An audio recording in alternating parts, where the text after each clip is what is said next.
Kabut tipis menyelimuti puncak-puncak Menore, membuai lembah hijau Magelang dalam kedamaian semu.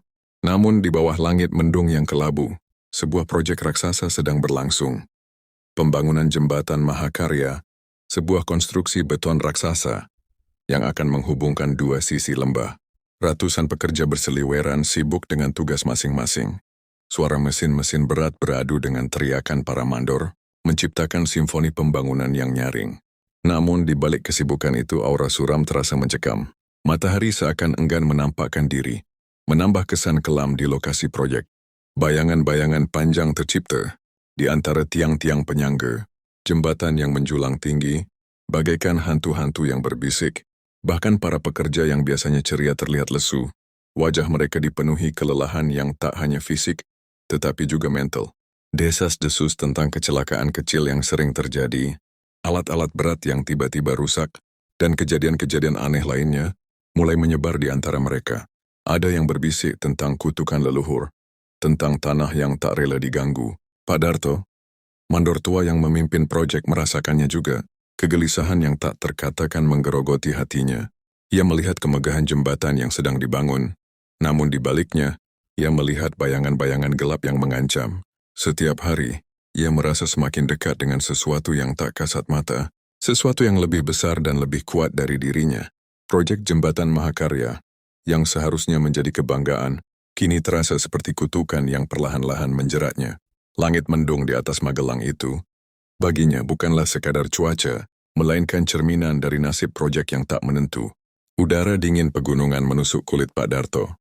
Ia berdiri di tepi jurang, memandang proyek jembatan Mahakarya yang megah namun mencekam. Di sampingnya Mbah Marto, dukun tua dengan kerutan wajah yang seakan menyimpan rahasia alam semesta, duduk bersila, keris pusaka terhunus di tangannya, mengeluarkan cahaya redup yang misterius di bawah langit senja. Ekspresi Pak Darto mencerminkan kegelisahan yang mendalam. Mata keriputnya menatap proyek raksasa itu dengan campuran kekaguman dan ketakutan. Mbah, suaranya bergetar, proyek ini semakin hari semakin sulit. Kecelakaan demi kecelakaan terjadi. Para pekerja, mereka ketakutan. Mbah Marto diam sejenak, matanya yang tajam mengamati proyek tersebut. Angin berdesir di antara pepohonan, membawa aroma tanah dan sesuatu yang lain, sesuatu yang mistis. Kemudian suara seraknya memecah kesunyian. Pak Darto, katanya pelan, di tanah ini memiliki rohnya sendiri. Ia tak suka diganggu. Kekuatan gaib menghalangi pembangunan ini. Pak Darto menelan ludah. Ia tahu, Mbah Marto bukan orang sembarangan. Ketenarannya sebagai dukun sakti telah tersebar luas di Magelang. Lalu, apa yang harus saya lakukan, Mbah? Tanyanya, suaranya hampir tak terdengar. Mbah Marto menunjuk keris di tangannya. Ada harga yang harus dibayar, katanya, suaranya berat. Agar proyek ini selesai, diperlukan tumbal. Bayangan gelap melintas di wajah tua Mbah Marto, membuat Pak Darto semakin merinding. Ia tahu permintaan Mbah Marto itu bukan sekadar permintaan biasa. Itu adalah sebuah perjanjian dengan kekuatan yang jauh, lebih besar dan lebih berbahaya daripada dirinya. Mentari sore menyinari aliran sungai Progo yang tenang. Di tepi sungai Dewi, seorang gadis muda dengan rambut panjang terurai, duduk bersimpuh. Wajahnya pucat, mencerminkan kelelahan dan kesedihan yang terpendam. Di tangannya sutas benang merah terjalin rapi.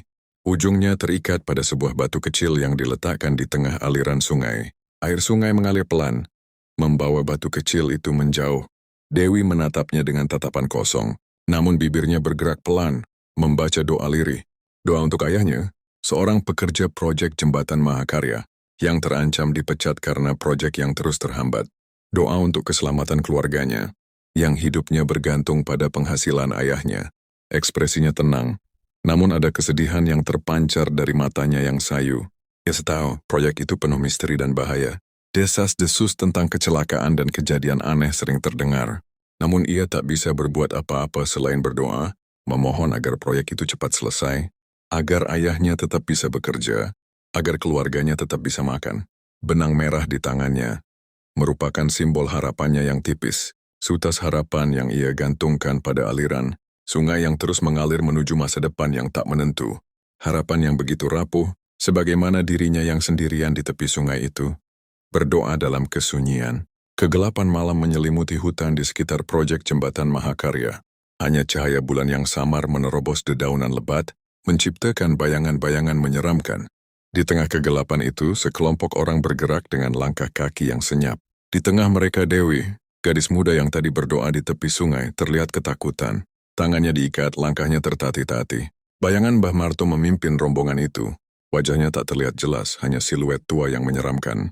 Di tangannya keris pusaka itu masih terhunus, mengeluarkan cahaya redup yang menambah suasana mencekam. Beberapa orang lain mengikutinya. Wajah-wajah mereka tak kalah menakutkan. Mereka bergerak tanpa sepatah kata pun. Hanya bayangan-bayangan hitam yang menari-nari di antara pepohonan. Dewi mencoba memberontak, namun kekuatannya tak sebanding dengan para penculiknya. Tangisnya tertahan di tenggorokan, hanya isakan kecil yang terdengar di antara desiran angin malam. Ia menyadari bahwa dirinya dibawa ke tempat yang mengerikan, tempat di mana harapannya sirna. Langit di atas proyek jembatan Mahakarya bergemuruh, kilat menyambar-nyambar, menerangi sejenak upacara mengerikan yang sedang berlangsung di dekat pondasi jembatan yang belum selesai. Hujan deras mengguyur, membuat tanah menjadi becek dan licin. Angin bertiup kencang, menggerakkan dedaunan dan ranting-ranting pohon di sekitar lokasi. Suasana mencekam, dipenuhi aura mistis yang mengerikan. Di tengah badai itu Mbah Marto memimpin ritual tumbal. Wajahnya terlihat tegang, matanya berkilat-kilat aneh. Ia membacakan mantra-mantra kuno. Suaranya bercampur dengan suara gemuruh petir dan derasnya hujan. Dewi terikat di atas sebuah batu besar, menatapnya dengan mata yang penuh keputusasaan. Tubuhnya gemetar hebat, namun ia tak mampu berbuat apa-apa. Mbah Marto menebarkan sesajen di sekeliling Dewi, berupa kemenyan, bunga-bunga, dan beberapa benda yang tak dikenali. Bau anyir darah tercium samar-samar di udara. Kilat kembali menyambar, menerangi wajah Dewi yang pucat pasi. Ia menutup matanya menunggu ajalnya tiba. Upacara itu berlangsung di tengah badai yang dahsyat, bagaikan pertarungan antara kekuatan alam dan kekuatan gaib. Hujan, petir, dan angin seolah-olah ikut menyaksikan pengorbanan yang mengerikan itu, sebagai saksi bisu atas sebuah pembangunan yang dibangun di atas penderitaan. Mentari pagi menyinari proyek jembatan Mahakarya. Setelah badai hebat semalam, semuanya tampak bersih dan cerah. Para pekerja tampak antusias mengejar ketertinggalan pekerjaan. Suara mesin-mesin berat kembali bergemuruh, menciptakan simfoni pembangunan yang optimistis. Proyek yang sebelumnya terhambat kini berjalan dengan lancar. Semua tampak normal, bahkan lebih baik dari sebelumnya. Namun di dekat pondasi jembatan, di antara tumpukan material dan alat-alat berat, sesuatu yang aneh terlihat, sebuah bayangan samar, berbentuk seperti seorang wanita muda, muncul sesaat lalu menghilang. Bayangan itu terlalu samar untuk dikenali dengan jelas, namun beberapa pekerja yang jeli memperhatikannya. Mereka merasa ngeri, merasakan hawa dingin yang tiba-tiba menyelimuti mereka. Bayangan itu seperti Dewi, gadis muda yang hilang semalam. Apakah itu hanya halusinasi akibat kelelahan atau apakah roh Dewi masih bergentayangan di sekitar pondasi jembatan yang dibangun di atas pengorbanannya? Keberhasilan proyek itu terasa hampa, dibayangi oleh bayangan samar yang terus menghantui. Kegembiraan para pekerja tercampur dengan rasa takut yang tak terkatakan. Jembatan Mahakarya berdiri megah, namun di bawahnya, sesuatu yang gelap dan mengerikan masih bersemayam. Pak Darto duduk di kamarnya, wajahnya lelah. Ia menatap cermin tua yang tergantung di dinding, mencoba menghilangkan rasa lelah dan kegelisahan yang menimpanya. Proyek jembatan Mahakarya telah selesai. Namun hatinya tak merasakan ketenangan. Ia masih dihantui oleh bayangan-bayangan gelap, oleh rasa bersalah yang tak terkatakan. Saat ia menatap cermin, sesuatu yang aneh terjadi. Di balik bayangannya sendiri, ia melihat sesosok bayangan samar. Bayangan itu semakin lama semakin jelas, hingga ia mengenali sosoknya. Itu adalah Dewi, gadis muda yang menjadi tumbal proyek tersebut. Wajah Dewi pucat pasi. Matanya menatapnya dengan tatapan penuh kesedihan dan amarah.